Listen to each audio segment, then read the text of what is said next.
The U.S. now realizes it faces an incarceration crisis.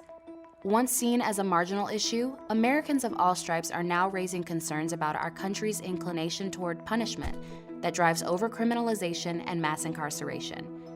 Pressure by impacted communities and advocates has emboldened elected officials and candidates to question public policies that lead to excessive incarceration. Since the early 2000s, states and more recently the federal government have made policy choices that have safely reduced their prison populations.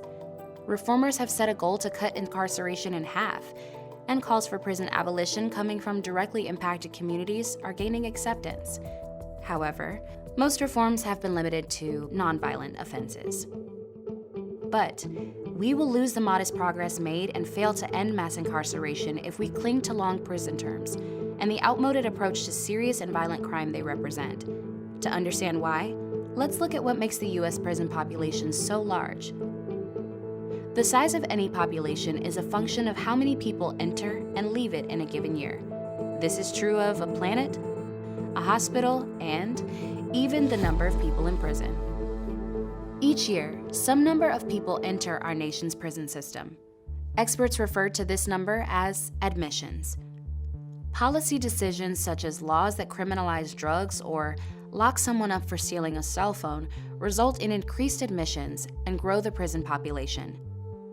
Policies that reduce or eliminate the reliance on incarceration, like laws that legalize drugs or that prohibit sending a person to prison for failing to pay fines and court fees, reduce admissions and lead to a reduction of the prison population. Each year, at the same time as some number of people enter the prison system, some number of people exit. Every person who enters prison remains there for a period of time required by their sentence and other considerations. Experts refer to this as length of stay.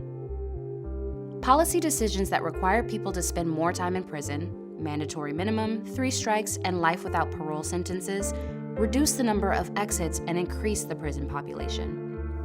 At any given time, the prison population includes a mix of individuals admitted for a range of offenses and with various associated lengths of stay. Although it is easy to grasp how the number of admissions might impact the prison population, the significant impact length of stay has is less apparent. To simplify, let's imagine length of stay in terms of its impact on the speed at which 3 different groups exit prison.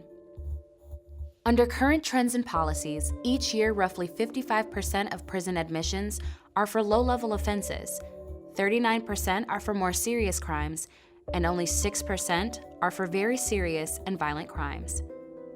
People from these 3 groups exit prison at different speeds because of the lengths of stay associated with them by sentencing and release policies. Our first group includes people in prison for terms of fewer than 3 years, generally for drug and property offenses.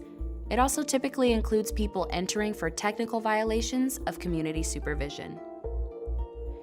Our second group includes people serving prison terms of 3 to 10 years, generally for more serious crimes, like assault and robbery. And our third group includes people who serve 10 or more years in prison, mostly for repeat offenses or for very serious crimes involving violence. Although every year a smaller number of people enter for serious and violent crime, over time their numbers stack up because they move out of the population more slowly. This stacking effect explains how it can be simultaneously true that while fewer people enter prison each year for serious and violent crime, the majority of people in prison are there for such crimes. Although every year the majority of people who enter prison do so for nonviolent offenses, more than half of the prison population is composed of people convicted of a violent offense. This is a result of harsh sentencing policies and extremely restrictive release policies that lead to a longer length of stay. This explains why we will fail to end mass incarceration without confronting our reliance on long prison terms that gained favor in the get-tough 1980s and 90s and have since gotten longer and harsher, driving America's prison population to its peak in 2009 and keeping it large today. In addition to swelling the prison population, long prison terms are disproportionately imposed on people of color and have resulted in a rapidly growing number of elderly people in prison. The experience of the state of Alabama illustrates how focusing solely on sending fewer people to prison and reducing the amount of time they must remain there for less serious offenses is not enough to reduce mass incarceration.